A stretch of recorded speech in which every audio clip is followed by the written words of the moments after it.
সিংহ রাশি ২০২৬ জানুয়ারি মাস আপনাদের কেমন যাবে? মাসিক রাশিফল আপনারা শুনতে চলেছেন। সময় এখনও বদলায়নি। বিশেষ করে আমরা দেখতে পাচ্ছি সিংহ রাশির যারা রয়েছেন, নিজের সিদ্ধান্তে আপনি অবিচল থাকবেন। যে কোনো বিষয়, সেটা নিজের বিষয় হতে পারে, আপনাদের কোনো সিদ্ধান্তের বিষয় হতে পারে, বা কোনো রকম ভালোবাসা ইত্যাদি ক্ষেত্রে, অর্থাৎ যেখানে আপনি একটি মেজর ডিসিশন নিচ্ছেন। হতে পারে আপনি স্বাবলম্বী, কিন্তু মনে রাখবেন, আপনার থেকেও যদি কেউ বড় থাকে, তাদেরকেও মান্যতা দেবেন। তাই সিংহ রাশি এখন আপনার রাশির অধিপতি পঞ্চম ঘরে অবস্থান করে থাকবে মাসের 15 তারিখ পর্যন্ত।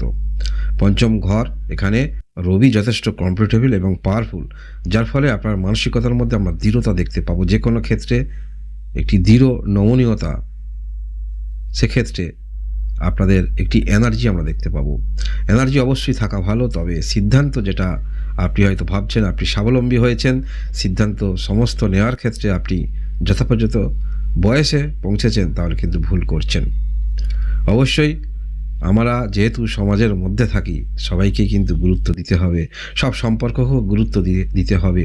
তাই অবশ্যই এই যে 15 তারিখের মধ্যে যে রবি থাকছে, সেই এনার্জেটিক তো আপনি থাকবেন। অবশ্যই সময় আছে এখনও, আপনারা অবশ্যই কারোর সঙ্গে দূরত্ব যেটা তৈরি হয়েছে সেটা মিটিয়ে ফেলতে পারেন, নিজের মনের বিষয় বলতে পারেন, নিজের মনের বিষয় শেয়ার করতে পারেন। এই মাসে আপনাদের দিক থেকে আরও অন্যান্য কিছু ভালো কিন্তু দিক উঠে আসছে। আমরা যেমন দেখতে পাচ্ছি যে আপনাদের একটি জেদ মানসিকতা থাকছে, কিন্তু এর মধ্যেও আমরা কিছু কিছু দেখতে পাবো খুবই ভালো সাইন ইন্ডিকেট করছে। তবে অন্যান্য বিষয়গুলো একটু জেনে রাখুন। শরীর স্বাস্থ্যের দিক থেকে বড় ধরনের সমস্যা দেখাচ্ছে না, যেহেতু রাশির অধিপতি পাওয়ারফুল অবস্থানে থাকছে মাসের 15 তারিখ পর্যন্ত, সমস্যা দেখাচ্ছে না। তবুও আপনার শনির ঢাইয়ের মধ্যে রয়েছেন। শরীর স্বাস্থ্যের দিক থেকে যদি ছোটোখাটো সমস্যা অনুভব করেন, ডাক্তারি পরামর্শ নেবেন। পড়াশোনার মধ্যে আমরা দেখতে পাবো মধ্যশিক্ষা ক্ষেত্রে যারা রয়েছেন খুবই ভালো পর্যায়ে রয়েছেন, বা যারা কর্মমুখী শিক্ষা নিচ্ছেন খুবই ভালো পর্যায়ে রয়েছেন। এই রকম মানসিকতা নিয়ে আপনারা এগিয়ে যান, পরবর্তী সময় কিন্তু আপনার জন্য অপেক্ষা করছে। ভালোবাসার সম্পর্ক আপনাদের মধুর থাকবে আমরা দেখতে পাচ্ছি, এবং একটি সময় মনে হবে আপনাদের এই যে ভালোবাসার বন্ধন মনে হতে পারে, যেটা ওপর থেকে আপনাদের জন্য বন্ধন তৈরি করে দিয়েছে, এই রকম অনুভূতি আপনারা কিন্তু মধ্যে প্রবেশ করবেন এই মাসে। এই মাসে আপনাদের বিবাহিত জীবন খারাপ নয়, বিবাহিত জীবন ভালো, এবং হঠাৎ করে বিবাহের যোগ কিন্তু থাকছে, এবং আপনার মধ্যে মনে হতে পারে যে এই বিবাহ সম্পন্ন যে হচ্ছে, আপনার জীবনে একটি ভালো দিক উঠে আসছে, এইরকম অনুভূতির মধ্যে কিন্তু আপনারা থাকবেন। আপনাদের ব্যবসা ক্ষেত্র অবশ্যই বহুমুখী ইন্ডিকেট করছে। যারা চিন্তাভাবনা করছেন আরও ব্যবসা ক্ষেত্রটাকে বাড়াবেন, চিন্তাভাবনা অবশ্যই করতে পারেন, কারণ ফাটকা কোনো রকম ইনকাম হওয়ারও সম্ভাবনা থাকছে। যারা ফাটকা বিজনেসের সঙ্গে যুক্ত রয়েছেন, হঠাৎ করে কোনো রকম পণ্য নিয়ে এসে বিভিন্ন রকম বা সিজন এই রকম কিছু করেন, সিজন ব্যবসা, অবশ্যই আপনাদের ক্ষেত্রে ভালো সময়। আপনি কিন্তু এই সমস্ত ক্ষেত্রে যদি নিয়ে যেতে থাকেন, খুবই ভালো আশা রাখতে পারেন। আপনাদের কর্মের দিক থেকে বলতে হলে এই মাসে আপনাদের কর্মকেন্দ্রিক চিন্তাভাবনা অবশ্যই কিছুটা থাকবে, এবং সেক্ষেত্রে বেশিরভাগটা কিন্তু আপনার মধ্যে সেলফ কনফিডেন্স নিয়ে কাজ করতে দেখা যাবে। অর্থাৎ আপনার চিন্তাভাবনা থাকবে, যেখানে আপনি সময় দেবেন, যেখানে আপনি নিজেকে বেশি সময় দিয়ে সেই ক্ষেত্রে নিয়োজিত রাখবেন, সেখানে আপনাকে ফলপ্রসূ ফলাফল পেতেই হবে। এখান থেকে পিছনে কোনো রকম সম্ভাবনা কিন্তু কম। দেখার চিন্তাভাবনা, পিছন দিকে দেখার চিন্তাভাবনা কম, সর্বদা কিন্তু সামনের দিকে এগিয়ে যাওয়ার চিন্তাভাবনা আপনার থাকবে। ভাগ্যের দিক থেকে বলতে হলে অবশ্যই আপনার মানসিকতার মধ্যে যেহেতু পরিবর্তন আসছে, এবং যে ক্ষেত্রে হয়তো আপনি বুঝছেন যেখানে আপনার সমস্যা কিছু ইন্ডিকেট করছে, দুশ্চিন্তা ইন্ডিকেট করছে, সেক্ষেত্রে কিন্তু আপনারা সেই দুশ্চিন্তাটা কীভাবে সমাধান করা যায় পূর্ণ মানসিকতা নিয়ে চলবেন, এবং যতক্ষণ না সেই সমাধান আপনি করতে পারছেন, একটি মনের মধ্যে ব্যস্ততা নিয়ে আপনারা চলবেন। সবথেকে ভালো সাইন আমরা দেখতে পাচ্ছি আপনার দিক থেকে, রাশির অধিপতি তো থাকছে পজিটিভ অবস্থান, এটি তো ভালো, কিন্তু বৃহস্পতি গ্রহ সাফল্য স্থানে অবস্থান করে থাকছে, যার ফলে এটিও কিন্তু আপনাদের আরও সফলতার অ্যাডভান্টেজ পাইয়ে দিচ্ছে। যে কোনো ক্ষেত্রে আপনি রয়েছেন, বিশেষ করে নতুন নতুন যোগাযোগ যারা আশা রাখছেন, সেই যোগাযোগগুলো আপনাদের আসছে। এছাড়াও আপনি মানসিকভাবে যে কোনো ক্ষেত্রে একটি কাজ করছেন, বা যেটা আপনি এখন এই মুহূর্তে পদক্ষেপ রেখেছেন, সেটা পার্সোনাল জীবনে হতে পারে, কাজকর্মের হতে পারে, সম্পর্ক হতে পারে, সেটাকে নিয়ে কিন্তু আপনি যথেষ্ট স্যাটিসফ্যাকশান অনুভব করবেন, তৃপ্তি অনুভব করবেন, এবং অবশ্যই আপনার সজাগ সতর্ক দৃষ্টি থাকবে। সেটা হতে পারে আপনাদের ব্যবসা ক্ষেত্র, সেটা হতে পারে আপনাদের বিজনেস ক্ষেত্র, নতুন কোনো রকম সম্পর্ক, এগুলো কিন্তু থাকছে।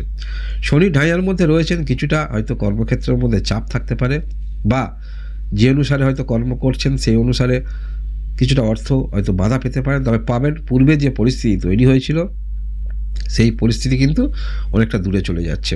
অর্থাৎ পুরো যদি অর্থ আপনি না যদি পেতেন, সেই অর্থ কিন্তু আস্তে আস্তে কিন্তু আপনারা পাবেন বলা যেতে পারে। ধীরে ধীরে পাবেন সেই অর্থ, ততটা সমস্যা দেখাচ্ছে না। এবং যেটুকু বিষয়ে আপনি হয়তো অবগত রয়েছেন, যেটা হয়তো আপনার জীবনে হবে না কোনো দিন, সেটা আপনারা কিন্তু মেনে নেবেন।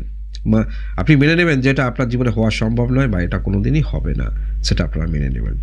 মন্ত্র উচ্চারণ করতে আপনার দেখা যাবে সিংহ রাশির যারা রয়েছেন বা যারা গুরু দীক্ষা নিয়ে রয়েছেন, অবশ্যই মন্ত্র উচ্চারণ করবেন। আপনার মধ্যে এরকম কিছু টেন্ডেন্সি দেখতে পাবো আমরা মানসিকতার মধ্যে, চিন্তাভাবনার মধ্যে। বা আপনারা যারা গুরু দীক্ষা নেবেন ভাবছেন, তাহলে বলবো এই যে সময় রয়েছে, গুরু দীক্ষা আপনারা নিতে পারেন, এর পরবর্তী ক্ষেত্রে সময় পাবেন। মূলত আমরা দেখতে পাচ্ছি পঞ্চম ঘর, জ্যোতিষশাস্ত্র অনুসারে পঞ্চম ঘর হচ্ছে লক্ষ্মী ঘর। এখানে আমরা দেখতে পাবো শুক্র গ্রহ, রবি গ্রহ, মঙ্গল গ্রহ, বুধ গ্রহ, চারটি গ্রহ অবস্থান করে থাকবে। যেমন 13 তারিখে শুক্র গ্রহ প্রবেশ করবে ষষ্ঠ স্থানে, 15 তারিখে রবি প্রবেশ করবে ষষ্ঠ স্থানে, 16 তারিখে মঙ্গল প্রবেশ করবে ষষ্ঠ স্থানে, এবং 18 তারিখে বুধ গ্রহ প্রবেশ করবে ষষ্ঠ স্থানে। ষষ্ঠ স্থান খুব একটা সুখকর স্থান নয়, তথাপি আপনাদের যে গ্রহগত অবস্থান থাকছে, যেহেতু আমরা দেখতে পাচ্ছি সাফল্য স্থানে বৃহস্পতি গ্রহ, যার ফলে যে কোনো বিষয় আমাদের জীবনে আপস অ্যান্ড ডাউন থাকে, ওঠানামা থাকে, তবে যে কোনো বিষয়ে আপনারা কিন্তু সেরকম কোনো রকম পরিস্থিতির মধ্যে যদি পড়েন, নিজেকে বার করে আনতে আপনি পারবেন, একথা বলা যেতে পারে। যে কোনো ক্ষেত্রে আপনারা কিন্তু ম্যানেজ করতে পারবেন সিংহ রাশির যারাই রয়েছেন। এই যে জানুয়ারি মাস 2026 সালে বৎসরের প্রথম মাস, অবশ্যই আপনারা একটি পজিটিভ এনার্জি নিয়ে কিন্তু আপনারা শুরু করছেন। এই শুরুটাকে অবশ্যই কন্টিনিউ রাখার চেষ্টা রাখবেন। তবে আবারও বলছি, সময় এখনও আছে। যারা অবশ্যই নিজেকে বদলাতে চাইছেন বা নিজে যে সিদ্ধান্তগুলি নেবেন ভাবছেন, সেই সিদ্ধান্ত অবশ্যই মান্যতা আপনি পাবেন, বা যে সিদ্ধান্ত নিয়ে চলছেন অবশ্যই। তবে কাউকে মনের মধ্যে কোনো রকম কষ্ট, চিন্তা, এগুলো কিন্তু দেবেন না সিংহ রাশির যারাই রয়েছেন। কারণ কি? কারণ জ্যোতিষশাস্ত্রে যে আমরা আলোচনা করি যে নবগ্রহ এক একটি কিন্তু সম্পর্ক নির্দেশ করে। আপনি আপনার পক্ষে সবাইকে কিন্তু আনতে পারবেন, তবে তাদের যদি পূর্ব থেকে কোনো বিষয় তার সঙ্গে মতামত শেয়ার করেন, তাদেরকে বিষয়টা অবগত করান, তাহলে কিন্তু আপনার পথ আরও প্রশস্ত হচ্ছে। তাহলে অন্যান্য গ্রহদ্বয় যদি কোনো পদক্ষেপ রাখতে কোনো নেগেটিভিটি তৈরি করে, কারণ কি 9টি গ্রহ তো আর আপনার দিক থেকে সমস্ত পজিটিভ ইন্ডিকেট করবে না, কিছু কিছু গ্রহ নেগেটিভ দেবে। প্রত্যেকের জীবনে এটা হয়। তাই এই যে প্রত্যেকটা সম্পর্ক বলুন, যে কোনো বিষয় যেখানে কেউ আপনার প্রতি মনে মনে দুঃখ রাখতে পারে, ক্ষোভ থাকতে পারে, সেগুলোকে কিন্তু আপনারা যতটা সম্ভব সেই দূরত্বটাকে আপনারা সরিয়ে রাখবেন। তাহলে আপনি যে মানসিকতা, যে একটি উদ্যম এনার্জি নিয়ে আপনারা যে কোনো ক্ষেত্রে পদক্ষেপ রাখছেন, নিজেকে সেই পর্যায়ে দেখতে চাইছেন, তাহলে সেই পথ সুদূর হলেও সেই পথ কিন্তু প্রশস্ত এবং মসৃণ পথ হতে পারে। সিংহ রাশি আপনারা যারাই রয়েছেন, সিংহ রাশি এই হলো আপনাদের জানুয়ারি মাস 2026 সালের মাসিক রাশিফল। এইরকম ভিডিও দেখার জন্য অবশ্যই লাইক এবং সাবস্ক্রাইব করে আমার পাশে থাকবেন। আপনারা সবাই ভালো থাকুন, আনন্দে থাকুন, ভগবান আপনাদের মঙ্গল করুন। ধন্যবাদ।